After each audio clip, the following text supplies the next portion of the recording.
And three, two, one. Let's get this thing going.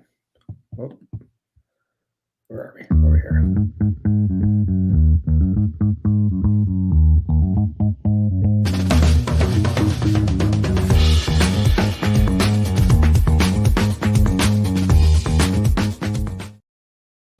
Hey, welcome back to another edition of Open Shutter, a Saturday edition, and I have the pleasure of welcoming Akbar Shah to the program. I hope I'm saying your name correctly, by the way.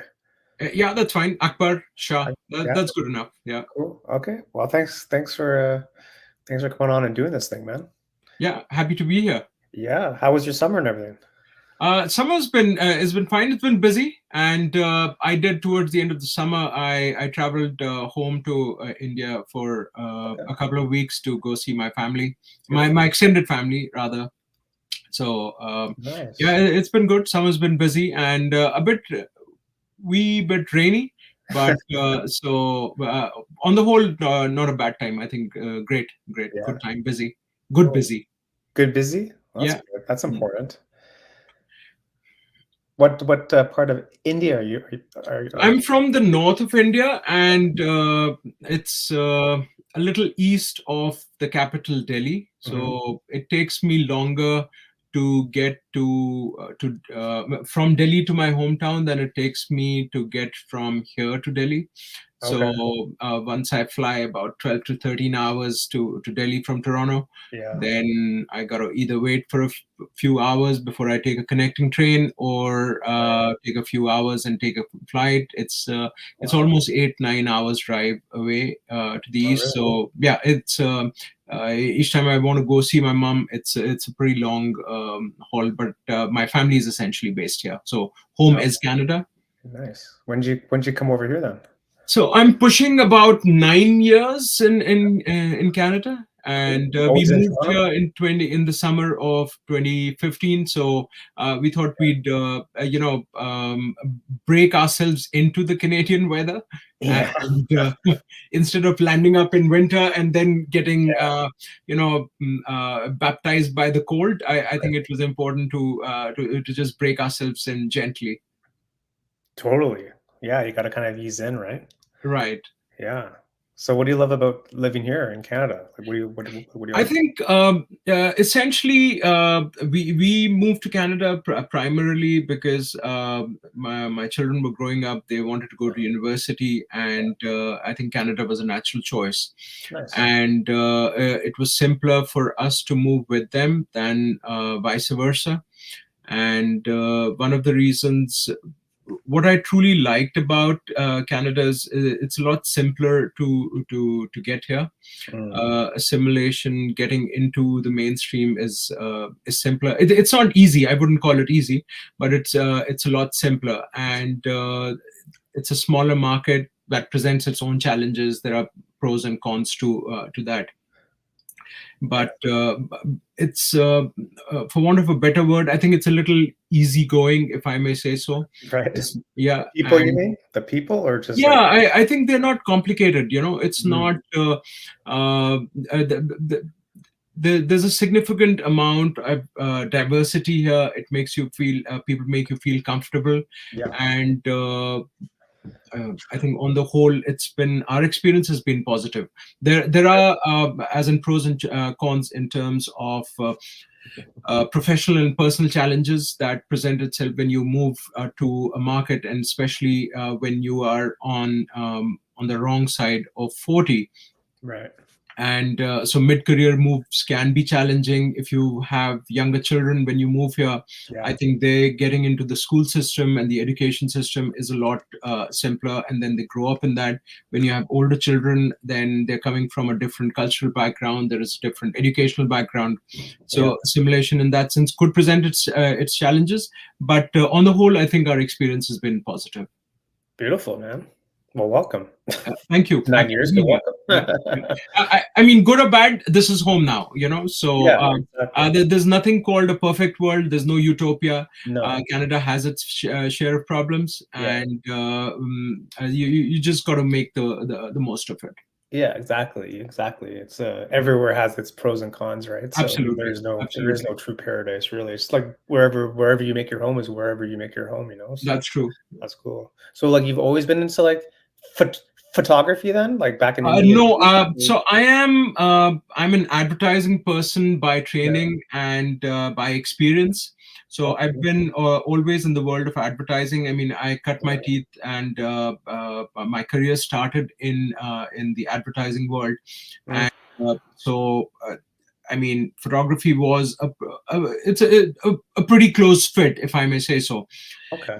And so I started working with in the advertising world a long time ago, and lived in what was then called Bombay, Mumbai, in India. Worked in Delhi, worked in the Middle East, and then came to Canada and was working again in the advertising world. Okay. Photography for me started as a passion, and I think it was a way to document my children growing up Mm, and to keep a visual record. And then uh, things were going fine, and then the world collapsed on itself in 2020. mhm. And that's when I thought it might make a little more sense to put my passion and talent and skill into use. And so I still do a bit of freelancing consulting on marketing communications. Yeah. And but I am a professional photographer as well. And there was a close fit. I've worked closely with photographers in my line of work, and with some of the marketing campaigns that I've worked on.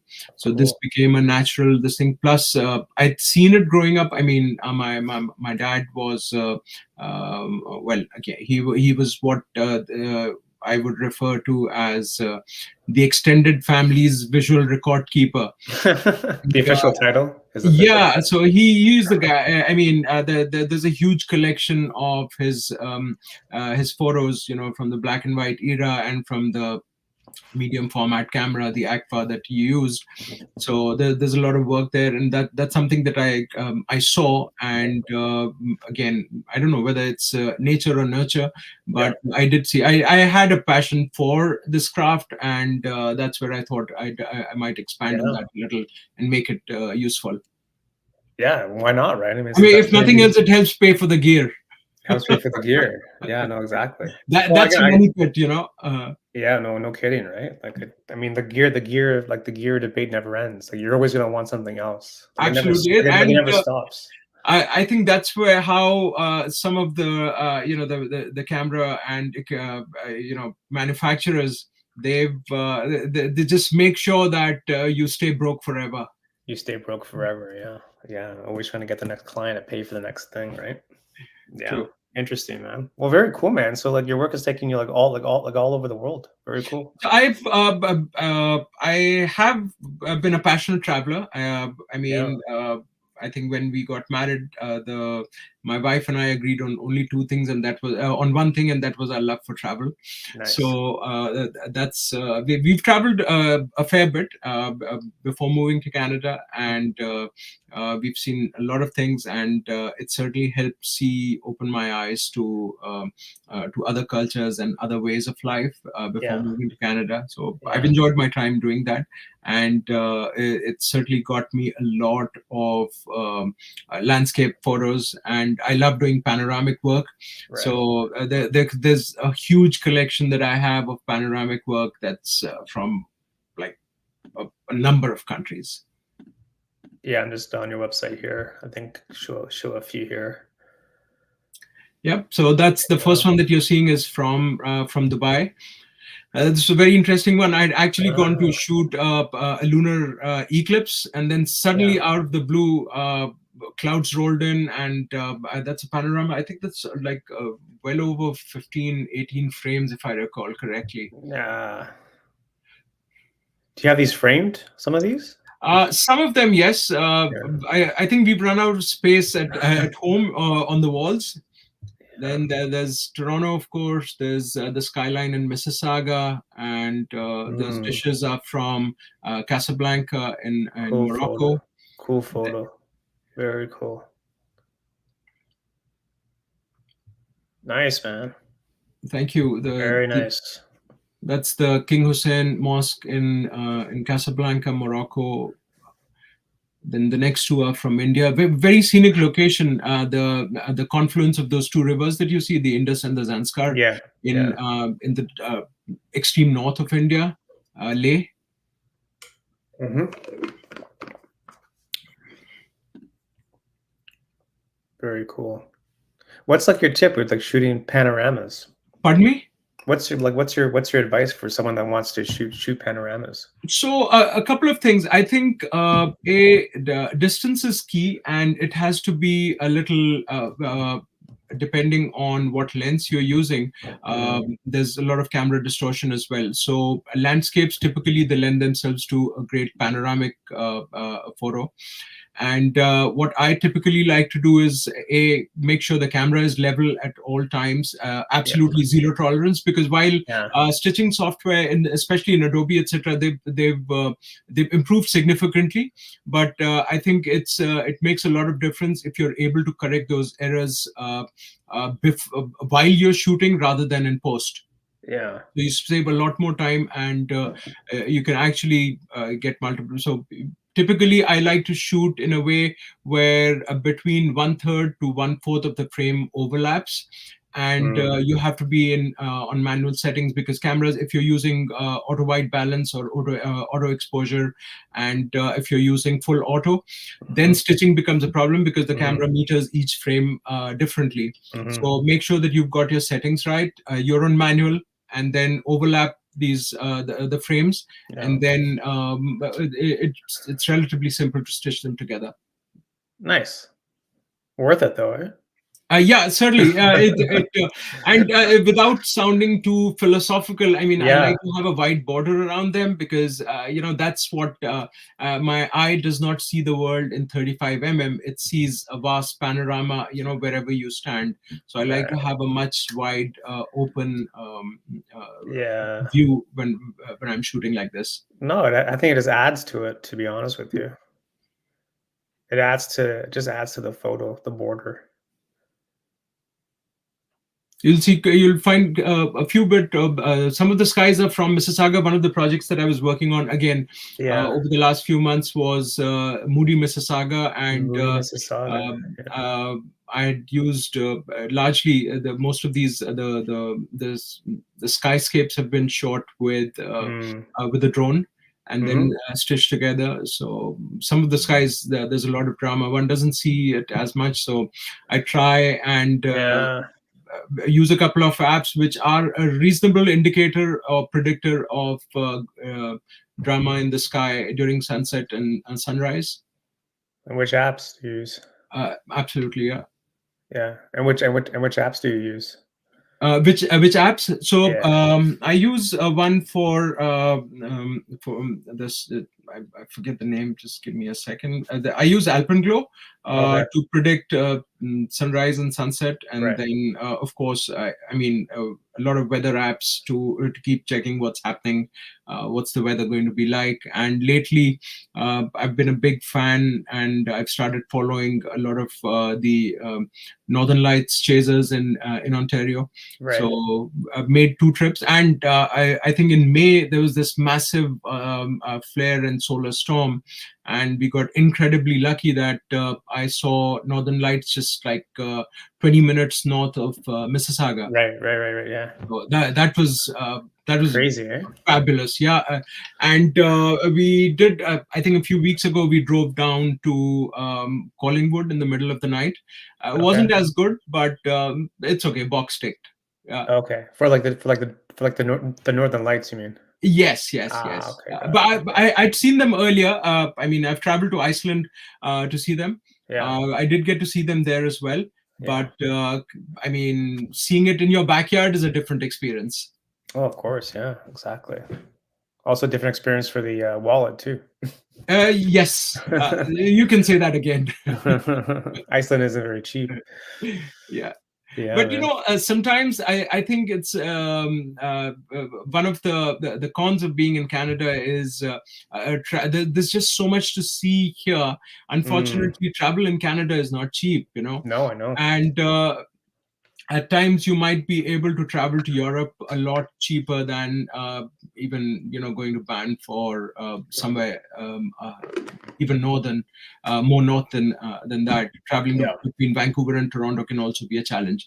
So that's something that there's just so much to see in Canada itself. I haven't explored much of Canada. We've been to a couple of places, but yeah, there's a lot of things on my bucket list which I want to. I can't wait to visit the Maritimes. I still haven't been there.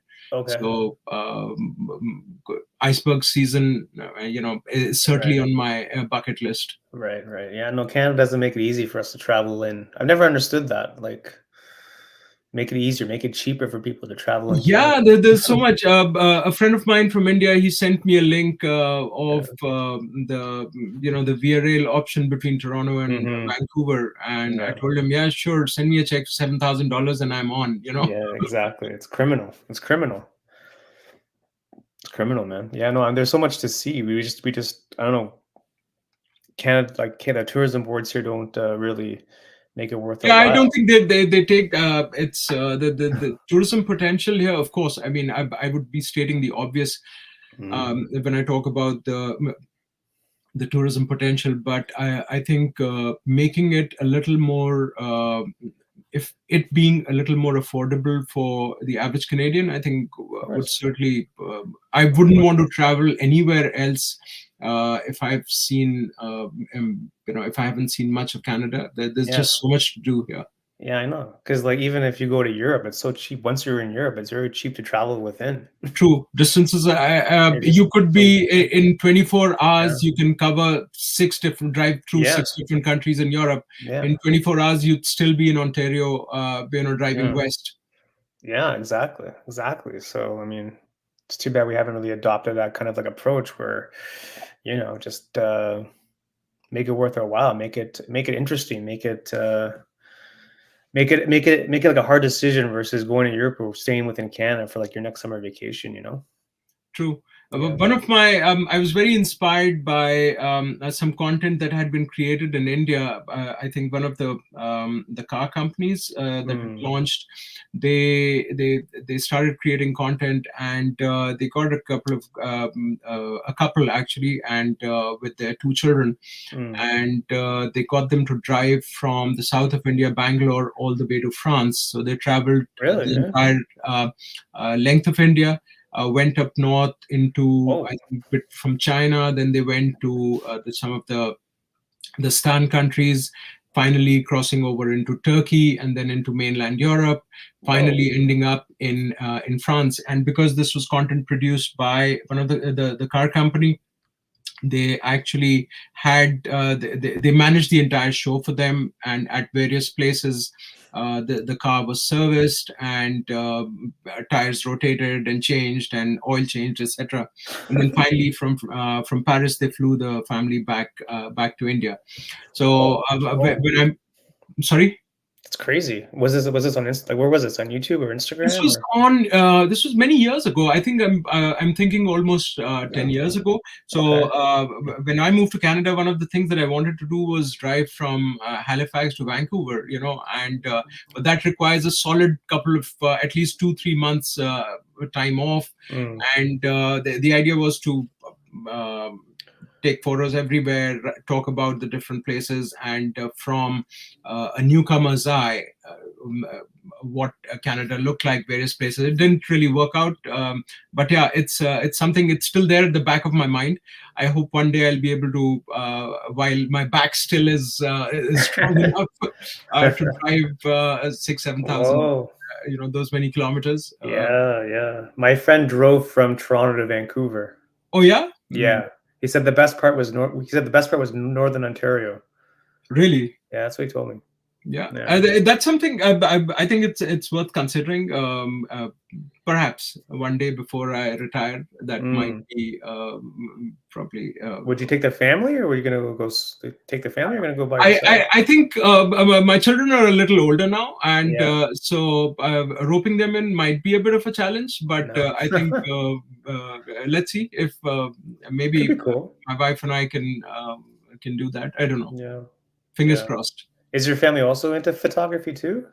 No, I don't think so. Okay. They have a keen interest in seeing, and but I don't think any of them is a Right. photographer So, per se. so My if Yeah, so if you're there's a lot of driving, creativity that runs there, but yeah. I don't think they picked up a camera to do serious work. So yeah, there's lots of photos with friends and family, and when they go on their trips, etc. But not Right. as a serious photographer. Right. Yeah, exactly. I guess if you're driving across country, you're gonna be wanting to stop all over the place, and they're gonna be That's like, the can thing. we go? Can we go?" Yeah, so one of Yeah. the panos that you'll see on this page Yeah. is from Norway, Okay. and one of the Google Maps actually said was yeah, this one, the one with the green. This is from Norway, Okay. and each time I planned the travel, if the distance between 2 points was, it said like 3 hours, I used to factor in 6 or 7 because I would stop Yeah. every a couple of kilometers. Hey, this looks great. This looks great. I think it was a bit challenging for the rest of my family, but I think we pulled through. So yeah, there's a lot that you've got to plan in that sense, Yeah. and time is certainly short when you're doing this, and the driving momentum gets disrupted, every few minutes or Of hours, course. every hour or so when you want to take a break, and then it takes very interesting. I have to tell you about. We were driving in the U.S., and this was in Sedona, and we were going up to the Grand Canyon. So Yeah. I find this Sedona is a beautiful place and very stark, and the rock formations are fabulous. So I found this vantage point. I get out and set up my tripod, and the camera is all mounted up, and we are ready. And I'm just about to start shooting, and suddenly I hear that the shh of the rattlesnake. Oh Yeah, no. Oh and no. I kid you not, I have never packed my gear faster than that. Did you? we Really? we Eh? just bundled the whole thing. I threw it in the car, and we fled from there. It's probably the closest I've come to a rattlesnake. I didn't see it, but I Yeah. distinctly heard it. Right, and man, that was Man. really quick. Well, it's good that you packed up your gear. You didn't leave your gear there, right? Absolutely, yeah. Man. Well, sometimes taking photos is dangerous, right? It is one of the first panorama that you'll see, that you saw on the screen, and which Yeah. I said was from Dubai. That was also a very historic this thing for me, Mm. and I'd done this, and a few minutes later, uh, I was lying on the ground, and I had broken both my wrists. What? I tripped How? on my own, probably on my own feet, and the next thing I knew was my gear was lying all over the place, and I was sitting there like just both my I fractured both my wrists in that fall. No. Really? Yeah. So you fell like you fell just to the ground, or you fell I down? no, I just fell on the ground. I mean, Oh. the first responders that came to look at me, they just couldn't believe that somebody standing on his own feet could have fallen so badly, and they were quite Man. convinced that either I had been bashed up by a few people, or I was trying to bash up somebody. That's how I ended up Became getting an myself international injured. incident. Became Yeah, an international incident. yeah. So then you fractured your wrist, and then you couldn't take any more photos? Yeah, it took some time to recover, and the following 3 weeks were possibly the worst in my life. Man, that With sucks. one hand that had to be surgically operated, and the other one was in No a way. cast. So Jeez, yeah, man. What a interesting time. fall. Yeah. I guess maybe the way that you fell or something. Probably, I think Yeah. I took the entire weight on both my wrists, and that's where Wow. I think that's what I caused myself to Right. the injury. But you got the shot. Yeah, I did. I mean, yes. So you're like, at In least the end, that's what matters. Yeah, because if you didn't, and it's like, ah, yeah. man. If I didn't and I still broke my hands, that would have probably been the Yeah, worst. yeah, at least you got some sort of like net positive out of it. Absolutely. Yeah. Well, keep safe, man, when you're out there. We need you. Thank you. Oh man. What's your favorite skyline to shoot up to now? I think I've now I've got a bit bored of looking at driving to Lakeshore and looking at Toronto. No, Yeah, really? yeah, You're yeah. bored I of mean, it? I've got quite a few. It's Yeah, so I use this the app to look at predict sunrises. So yeah. I like doing long shutter exposures. Mm, So some of them are you might see them in on my landscape page, but there's a bit of repetition there now. So these are from Mississauga, the first three that you're mm. seeing there. These are Nice, man. that's Port Credit in Mississauga.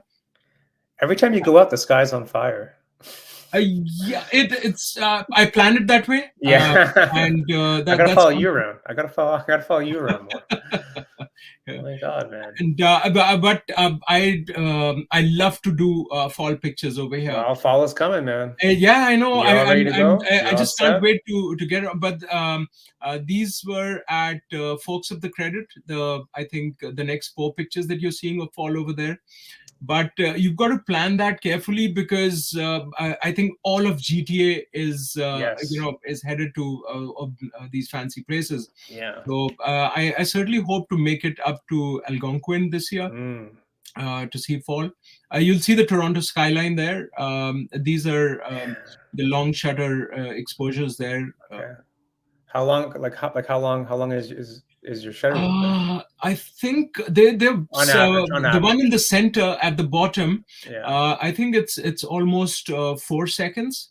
Okay. So, Not 4 seconds. Sorry. It's I think it's well over 30 seconds. right. Okay.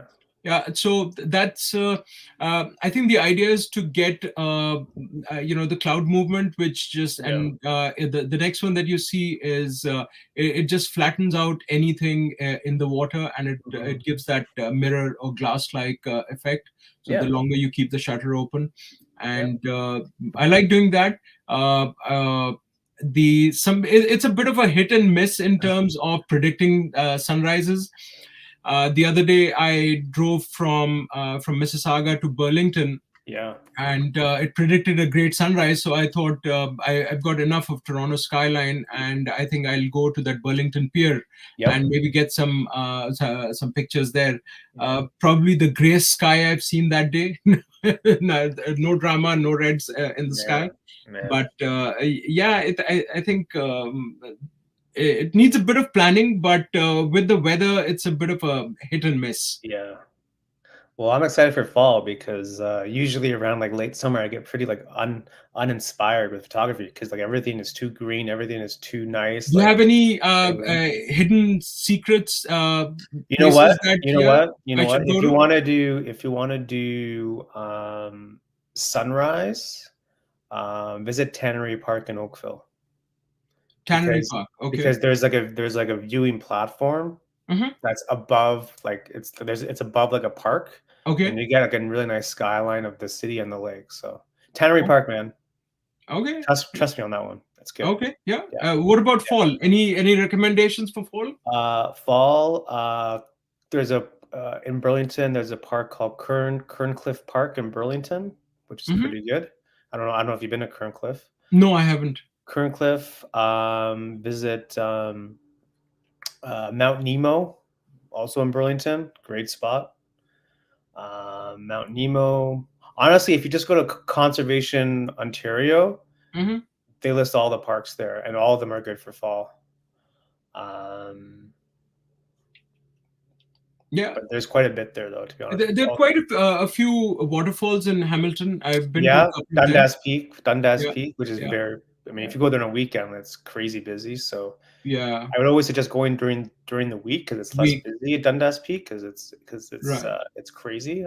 Dundas Peak, Tews Falls, Sherman Falls. Yeah, I mean, I think Hamilton is like the waterfall capital of the world. Some like crazy stat like that. There's so many waterfalls in Hamilton, man. That's the place to be if you want to get that glossy look of like the fall, right? Last year we did monocliffs, Yeah, monocliffs. Yeah, and so I'll probably maybe go a little further north this time, yeah, and see. Let's see. It's yeah. looking like a good fall, but fingers crossed. Yeah, we'll see what happens, man. I think I don't know. I'm to me, it's like I'm also like a summer guy, so I kind of like the heat. Mhm. Oh well, So I as I was telling my neighbor, yeah, yeah, and I told him when I was moving to Canada, they promised me a lot of snow, and yeah, show me the snow, I'm feeling cheated. So he said, "You must be out of your mind." yeah. Well, I mean, we've had a pretty good. I mean, last winter was like basically no winter, Yeah. and we've had it pretty good, man. Just in terms of like winter. I mean, um, works for me because I don't really like winter, but that's just me. But Yeah. So landscape is like my what I would say my hobby work.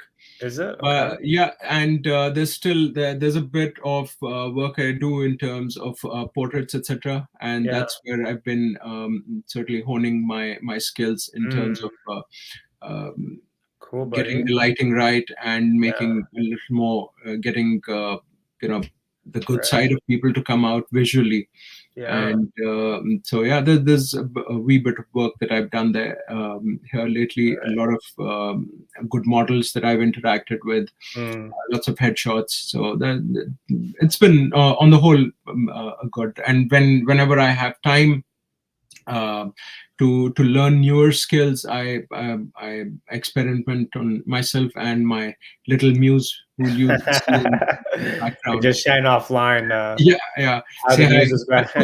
Well, I mean, if she blinks, it's gonna be pretty weird, man. hi. If she kind of nods her head, it's gonna be pretty weird. But no, honestly, we were just saying offline. It's a great way to practice because it's a mannequin, so it's a great way to practice lighting Right. and all that Yeah. stuff, and you don't have to worry about So like I have a full length mannequin as well, and yeah, but there are two different ones. So that's like a headless mannequin, and this one. So right. I mean, you just improvise with your whatever tools that are available to develop your skills and go on.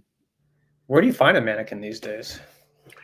I think Amazon's a pretty good this thing, or even I think there are lots of local networking apps like Nextdoor or Facebook Marketplace. I think most of some of the secondhand gear that I've got is largely from these secondhand options. And Gotcha. till the time you practice, I think you can make do with some of the basic stuff. So it's pretty and it's an inexpensive way to get your to upgrade your skills. Otherwise, photography equipment itself can be quite challenging to acquire. Yeah, exactly, exactly. I think it's a great tip for people out there to like kind Yeah, of know and other ways to get some of the there's it's really dirt cheap, and what I've seen quite often you'll see a lot of retirees selling their stuff. So studios close down frequently, hmm and you can get a bargain equipment there, especially whether it's lights or stands or soft hmm boxes. It's not very expensive to, and till the time you're not very confident of your skills, I think it's a great option to learn with, and then you can always. And plus, I think it also. Buying some of the secondhand stuff that I have, it has helped me make more informed decisions Right. as to whether a particular light or a particular softbox is working for me or not. If I hmm need something, if is it more of an overkill, or is it something that Mm, severely handicaps my ability to deliver the results? right. So that's a good way to figure out what you really need. Yeah. Otherwise. There's what photographers call the gas, that is gear acquisition Right. I've syndrome. heard that before. Someone else has said the exact same thing on this Yeah. podcast, right? So there's no end to it, and No. I think we sometimes fall in the marketing trap of businesses where you just want to buy newer and newer stuff, little realizing that you may not necessarily need it. I remember a few years ago when we were buying a TV, the guy asked us if we wanted a TV with 3D viewing capabilities. My answer to him was yes, of course. Little realizing that not many, if at all, any broadcasts are in 3D or not, and those glasses that came with the 3D TV, Yeah. they're still lying packed in the Yeah. box, and You never never really use got it. down to using them. So Yeah. I think assessing. what you truly need for your immediate and not just immediate, but for the foreseeable future. That's what is critical, and having a pretty good estimate of what this is going to work, what is not going to work, and then getting cheap and cheerful gear to use that, and then building on from there. I think that's what to me that's a, a, a great option. Yeah, I think less is more too, right? True, Like true. less is more. You have like, I mean, I think if you have too many options, you kind of get paralyzed. Yeah, it is this analysis paralysis also Yeah. happens, and plus space is always a constraint, Mm, and some of the gear that one has in photography that's very space intensive, and whether it's rolls of paper or light stands, they just occupy a lot of yeah. space. So being a little more prudent about what one's needs are, Yeah. that's it makes tremendous sense. I think for anybody who wants to do that or get onto that journey, I think a good analysis, or a level-headed analysis, if I may say so, Mm, of what you truly need is essential. yeah. Yeah. I think also determines on like what you're trying to do also with like your True. work. Yeah. Yeah. Like, what Yeah. are you trying to do with it? Yeah. And so people for portrait photographers, or they backdrops are key, stands are essential, Yeah. and plus in a, if you're a travel photographer, you really don't need a studio at home, but Right. or a landscape photographer, you're constantly on the move, so your requirements are different. But Mhm. if you do product photography or you're doing Sure. portraits, there's a lot of gear that yes you need. So sometimes for product photography, there's food photography, just collecting props they take up a lot of space. But the my what I've seen is some of the garage sales. I think they're a pretty effective way to land up with some useful stuff for as Mm. props. Right. That's a great tip. Garage sales, man. You find some good stuff there sometimes. Oh yes, a couple of these dishes that you'll see in these shoots, a couple of Yeah. these plates from bargain basements Mm. and garage sales. So pretty useful. I think that that kettle that you see is from a thrift store. Yeah, man. Yeah, exact garage sales, dollar store, all Yeah, kinds of yeah, things. yeah. Thrift stores. It's you have to frequent them, uh, and you don't necessarily get everything all the time, but if not every now and then, if you just drop by and look around, you might find something useful. That some of the napkins that you'll see over there, they're from dollar store. They're also from garage sales, etc. So Uh, they're good places to get good deals. yeah, exactly. You don't need to break the bank You don't have to get to. I stuff. mean, you don't necessarily have to buy new stuff, or uh, just go to one of those larger stores to get Right. something. You can find it, and plus, even if they have some blemishes or scratches, etc., you can easily. There's a lot that you can do in post production to fix some of that. Of course. Yeah, exactly. No, it's a good tip, man. Love it. I like your food photography. It's making me hungry. Thank you. Jeez, jeez, jeez. My wife's a Um, great cook, and unfortunately, I can't cook yeah. to save my own life. But Okay. yeah, Okay. each time she does something special, it first has to go through my studio before Of it reaches course. the dining Of table. course. Yeah, exactly, man. Love it. Um, cool, man. Like you got you like you're doing all kinds of things, which is great, Yeah, right? I Like do. I mean, I quest- while there is some work that I do commercially, so portraits and events is something that I do commercially, right. but landscape and etc. The hobby. Is my passion. Yeah. And while I'm a photographer at heart, I don't really want to box myself into, oh, I only do this kind of work. Mm, I Because my there's a camera always in my bag. Always? Always. So I don't travel with a camera back necessarily, as in when I'm like going out, if I'm going out to see friends, there'll always be a bag which has a camera and Right. something which is a little more compact and with a reasonable amount of zoom. Okay. Otherwise, traveling with my full frame camera becomes a bit of a challenge, because then you got to take a couple of lenses and you need to have that is not in here. But I like to have, although increasingly I've become for just on the go photography. I find myself using my phone a lot, Mm, and some of the capabilities of the newer phones, I think they're tremendous. I haven't done it. I don't have that gear, but a very new fancy phone. But a lot of astrophotography, and I've seen some great work coming out of some of the later iPhones, yeah. even with Northern Lights, etc. Yeah, I know. Some really fabulous work I there. know. Crazy, right? Technology is crazy. Yeah, the tremendous. Crazy. It's gone up by leaps and bounds. Each Yeah, year there's a significant upgrade to tech. yeah, I It's know. very hard to keep pace with it. Oh, well, it's always changing every day, Yeah, especially with yeah, like yeah. especially I'm AI. sure phone companies, phone manufacturers would like you to buy a new phone every year. No. But again, I think even there, assessing what you really need Yeah, is essential. yeah, exactly. Exactly. Yeah, for sure, man. Like it never ends. I think really it's all really dependent on like your eye, like how you see stuff is really like the game changer. Because you could have the best camera in the world, but if you don't have a good eye, then Yeah, it doesn't that's really true. I yeah, mean, the best camera is the one that you currently have. yeah, Yeah, yeah. But it's it's all how you about kind of like your see. eye and the story that you want to tell with what's your creative vision, what is it that you're seeing through the viewfinder, Yeah. and what is it that you want to narrate.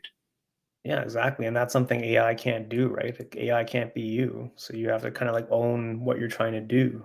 True. In order That's to why do it. even if you see two photographers standing at the same place, their output might be completely different. It would be. They're looking at the same vista, yet the final result would be very different Yeah, of from what I see versus what you might see from the course. same place. Yeah, of course. Like it's a human thing, right? Like it's impossible to like duplicate someone else's work because True. And we're all some of the pictures that you're seeing right now, yeah. my work before moving to Canada, Mm, it afforded me the ability to travel to a lot of places. I traveled on work to a number of countries, and each time that I traveled to some place new, I always added a couple of days either before or after yeah. work to get to see some of the places. So there's Malaysia there, of course. There's I think there's one from Cambodia, the one with Mm, the scandal-looking corridor. mhm. And there's, of course, the UAE, there's India, and Wow. I think the extreme right is the ceiling is, I think it's from St. Peter's Yeah. in the Vatican. Yeah. Great stuff, man. Thank you. Great stuff. Yeah. It's uh it's great seeing new places, you know? Kind of Yeah. it's Uh, very inspiring. it opens your eyes to all of us grow with a certain a belief system, a culture around you, but when you Mhm. travel you see that there's a lot more Yeah. that's happening. Yeah. The way people dress, the way people talk, what they Mhm. eat, the way different customs, different cultures. Mhm. And I think they if you experience all this, it opens your mind Of to a lot of course. things, Yeah. Exactly. Like we that kind of get there are closed-minded. other ways to live. Yeah, of course. Like I think it's easy to get closed-minded to like this is how we do things and that's how it's always done, but that's not really the case at all. True. People are doing all kinds of things out there. So, you know, and to them it's normal. Like for us it's like new, but for them like no, this is life for us. Yeah, yeah. So it's a different perspective. No, it's cool, man. I love it. What's your next country to visit then? This so I was chasing a dream. I'm right now running a little behind schedule, What's the and dream? so my dream was to travel to 50 countries by the time I'm 50. Okay. So I'm 6 behind right now, and So, Okay. So you're at so 44. I do want to travel. There's so now that I'm in Canada, I think proximity to South America is a lot easier. Yeah, sure. And yeah, when I lived in India and when I lived in the Middle East, South America just seemed, just the far side of the moon, Yeah. and it was just so far. But yeah, there are a couple of places that I want to visit. So I want to go see the salt flats in Bolivia, Bolivia, yeah. and then I want to go Machu Picchu, maybe. Yeah. I definitely want to see the Panama Canal, Right. and that's the. And having said that, I think there's a lot of places that one can see in Canada as well. I haven't been to Banff yet, but Yeah. that's on my list. The icebergs are on my list. Yeah. Polar bears are on my list in Manitoba, Churchill. Right. Yeah. And so yeah, Okay. there's So you're at yeah. 44. So you're at 44 right now. Yeah, I'm at 44. I think maybe I'll just change it because there's my that goal a little bit, because I might make it 44 countries and 6 provinces.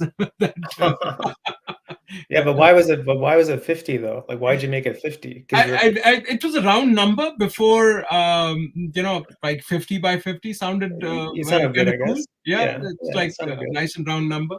Yeah. So that was, but yeah, I think more than just the number of countries, I think there's a lot more to see in Canada that I would certainly want to. I don't want to Yeah. miss out on. No. So I was just checking. A friend of mine had visited Newfoundland. I think last year. Right. It's just gorgeous. So I think it may come on my list rather than someplace else.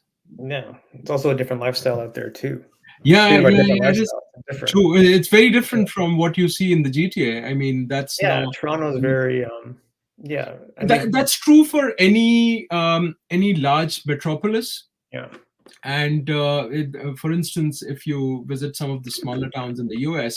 versus living in downtown Manhattan, I think that Mm, that's a completely different it's ball different. game. It's a Yeah. whole feeling, and that's true for any country. I mean, whether you're living in central London versus living in Scotland, Yes. I think it's just poles apart. Yeah, exactly. Do you ever do like street photography? No, not really. Yeah. I don't do done bits and pieces. Yeah. I did walk around in Toronto a few times, but I think in general I find it a bit unnerving Mm. because there is a growing intolerance of photographers now, In Toronto, you and mean? yeah, everywhere. I think globally people are a little more conscious about getting pictured. Mm. And I've read and seen, not seen as in not seen happening in front of me, but I've seen instances of photographers getting roughed up. I was doing a client shoot at Harbourfront the other day, and I think it was all going fine. And taking photos in public spaces like that is fine till you don't put up lights. The moment you have an external light, and suddenly the photography police will come running and they'll start chasing you out. So this guy, he was a model, and I was taking some of his portfolio shots. So about I think 40-45 minutes into the shoot, this security guy comes up and says, look, if you don't want marketing to send you a rental bill, please leave. So Oh, really? instead of arguing and disrupting the client's shoot, we just decided to pack up and went elsewhere. So I think while there's I think the law in Canada says that if you're out in a public space, expect a reasonable lack of privacy Yeah, and things like that. sure. But having said that, I think if I'm out doing some work like this, the last thing I want is a fracas with someone. It just I think it kills your creativity, it Yeah, spoils your mood, it kills and the day. Yeah. it's an unpleasant experience. Well, especially with So your client, especially with if you're with a client. yeah, that's true. Even if you're up and about on your Yeah. own and walking around and you needlessly get pulled up for something, that's not a very pleasant experience. So No, I just want to no, avoid that. got it. So no street in Toronto. I've done a bit of. I don't think you'll find it over here, and Yeah. I think people have become a little more difficult to work with in that sense. Mm. And I think out and about, you never know where who's going to react in what No. way. So that's avoidable. I don't need that kind of attention or trouble. Unless you have like a massive lens, like a 700 Yeah, mil. it's different if you're out in a large group. Like for instance, Yeah. one of these photo walks is coming up in October, so I Yeah. plan to go for that to Nice. Toronto. Nice. And so yeah, when there are like 50 people around, then Yeah. there's strength in numbers. Oh. But as an alone, no, I just want to avoid that trouble. Don't mess with Akbar. That's all I can tell you. Do not mess. Yeah, Him and his that's a him and good his one. muse. Him and his muse will come after you. Yeah, my muse Uh, is right there. She says yeah. hi. Yeah. Exactly. Cool, man. So, what do you like about like the Toronto like scene? Like, do you like what what's your favorite place to shoot in Toronto? Like, I've done some good work in the graffiti alley, and yeah, good spot. so I like that. I think there's a lot of if you can get a good model, set up some lights. Mm, I think there's great potential there. I yeah, love that place, and yeah, uh, and it's forever changing. So every yeah. now and then there's some new art over there that you can shoot. In terms of the some of the older structures, I think Distillery District is also is good, Mhm, mhm. but it's a tad difficult to shoot. And again, it's security and disruption and etc. So that's Yeah, some. But I like Graffiti Alley. I think there's some good work to be done there. yeah. There's always new art going down There, there. there's Always a new always art. there's new art there. Yeah, Yeah, yeah. It's a cool little spot, eh? yeah. It's always so busy in the summertime with tourism. The tourists It are is. always It is. very You'll busy. find a lot of these Instagrammers there, Yeah, and so there's quite a bit of presence there, and yeah, it's not very far. It's accessible. yeah, It's easy to get there, not too far, and I think it's uh, at the risk of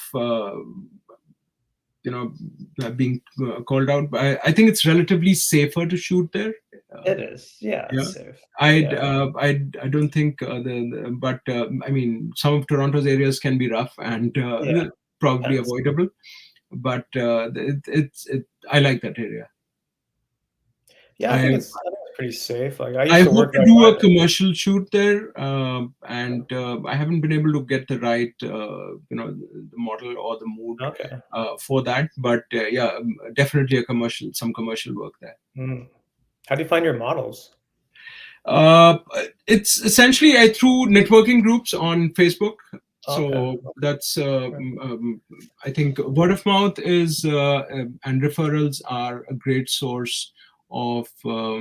There's some. I mean, you can always do collaborative work. There's Yeah. always be some new, some of the upcoming models looking for portfolio shots to be done. They'd be Mm. happy to work with you, and you as long as they don't have to break the bank to pay the Right. photographer. Yeah. So some collaborative work, some free work. So that networking, I think, is essential and critical to making it in this. And it's a very competitive field out there. I mean, Yeah. photography is very very competitive because post film, I think.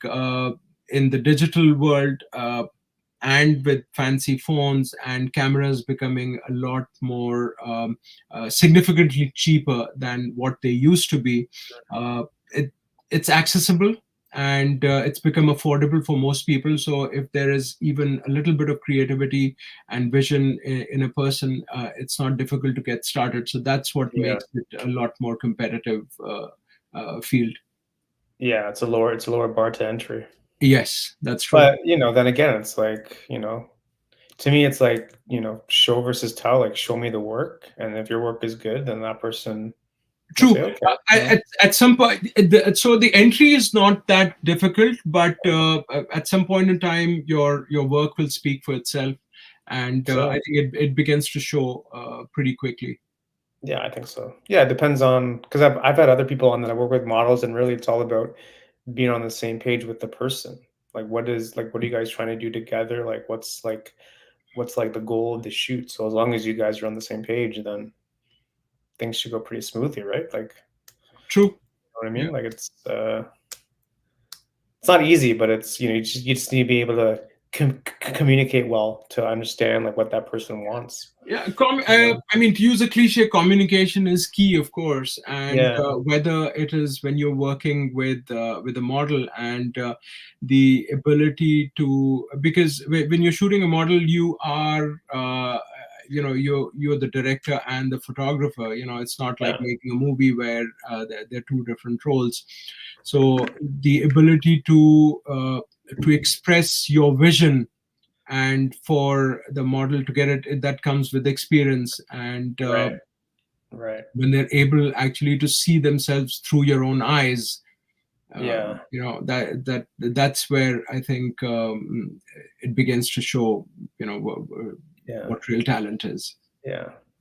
Yeah, it's harder to work with someone that's new in terms of like a It model. is, yeah, More but I think then you've got to take it, the fact that at some point in time even I was new, right? sure. So Yeah, that's where I yeah. think it's you know it's important to build a larger table rather than bigger walls. Mm, that's Again, it. it's That's it. competitive. Yes, everybody's into to build their careers, to make money or whatever, but Yeah, I think being collaborative and sharing some of the learning that you have, I think if I know something, if I share it with friends or colleagues or co-workers of other photographers, I find that I'm able to get something back in return, and I learn yeah, myself. yeah, man. Sharing is caring. True. Gotta share. Don't keep it all in. Yeah, I mean, there's no point in gatekeeping this.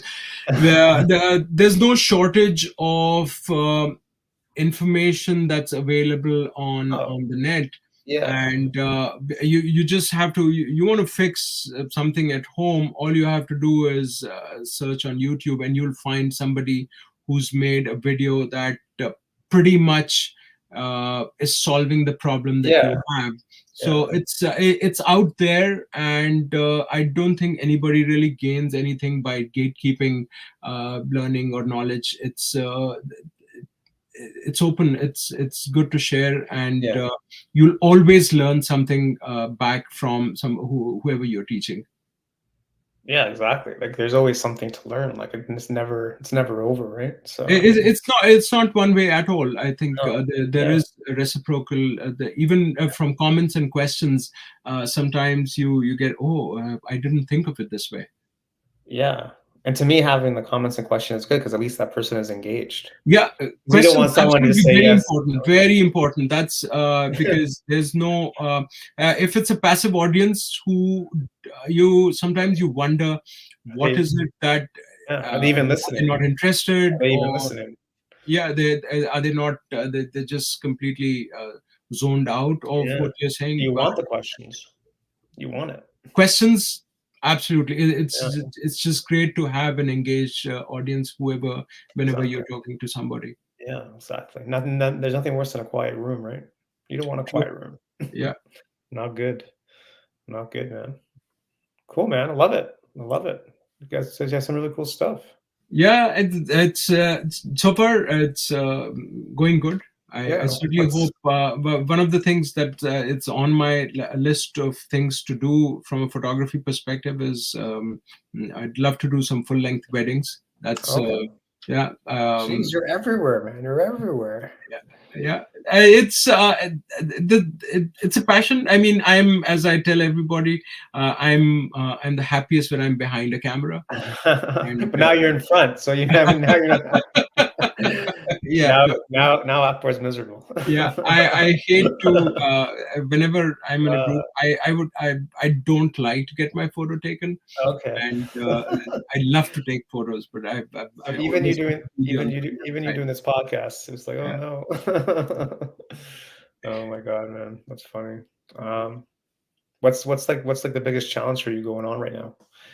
for like Right now, photography wise. Yeah. I mean, I think so. When I turned professional from a hobby photographer or a serious enthusiast, I think some of the commercial challenges that come with with turning your hobby into your profession, those will always continue.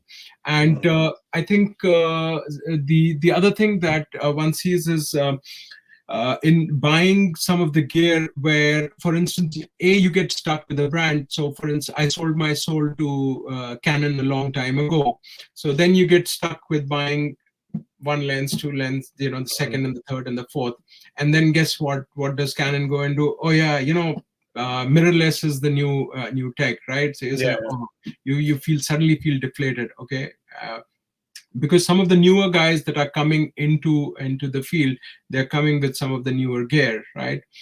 And suddenly that becomes the norm. So everybody, I mean, I find a lot of commercial, when you respond to projects, and when people are asking for events, etc., and they ask, oh, do you shoot mirrorless or not, right? So that suddenly that becomes that, oh, if I don't have that, am I, does it handicap my work? Mm. But so yeah, that's something that you've got to take in your stride. And so some of the commercial challenges that come from gear and equipment will always exist. Yeah. Always. So it's a question of balancing what you have versus what is the current ask, Yeah. what's the market going with, and of course ensuring that you have enough clientele to be able to upgrade your gear as you go along. Yeah. Of course. Of course. And it's also good that you're also doing stuff for yourself too. Yeah, that's Very it important. keeps that spark alive. Of course. And Yeah. it just sometimes when I do my own work, and I take time off and I go shoot that sunrise in Toronto, and I come back, and even if I want to take pictures of the northern lights, and I came back late in the night, and I immediately got down to processing them, because it to me that's quality me time, Yeah. Exactly. So and that important. I'm doing to add value to myself rather than Yeah. to get paid for it. Exactly. It's so important to do stuff for yourself because if you don't do it, then this becomes a job and you're just True. working. And I don't fall for that cliche where if you what do they say You, about you do oh, if what you're doing what you you love, love, you never then you're work. not really working. No, And you work that's more. yeah, You work that's more. just pardon my language, that's just BS. Yeah, it is. Yeah, I think someone said that because that person never did it. So Yeah, I mean, yes, sure. I love what I do, but yes, yeah, one's got to take. There is a commercial side to it. I mean, you've got to make sure that the home fires are burning, right? yeah, yeah, yeah, And so, just creativity for the sake of adding value to yourself, that's not enough. You've got to yeah. make sure that that it's enough to put food on the table. Totally, man. So key. So key. Very important these days. Yeah, you got to balance the both, the personal and the Yeah, professional. because that's why you started because it was for True. you. Yeah. Yeah. That's why that's why most people start because they do it for themselves because it's fun and then they want to transition into whatever and then it just becomes different for some reason, right? It just becomes Right. different when you work with other clients and people, and now you have deadlines and contracts and invoices and blah blah blah. And what happened to the good old days, you know? Yeah, But it is. cool, man. Well, we're kind of up against the hour, so I just want to say thanks again for coming on. Yeah, my pleasure. I'm Yeah, glad to be here. I'm love delighted to, to be on this yeah, love to program. have you back on. Maybe after you've done a couple of weddings, chat about the Yeah, experience, yes, yeah, absolutely. Yeah, the we can talk about the challenges of getting that wedding and the shooting whole those. process, A to Z process, man. Yeah, Love it. absolutely. Any final words for the people out there? No, I mean, keep shooting, guys. I mean, Yeah, that's what keeps you alive. that's what keeps you alive. Very simple. You should put that on a t-shirt, man. Yeah. Love it. Everyone, thanks for watching and listening, Yeah. wherever this thing is, and go check out Akbar. Links are in the description of this podcast, and yeah, we'll see you next time. Yeah. Peace. Bye bye.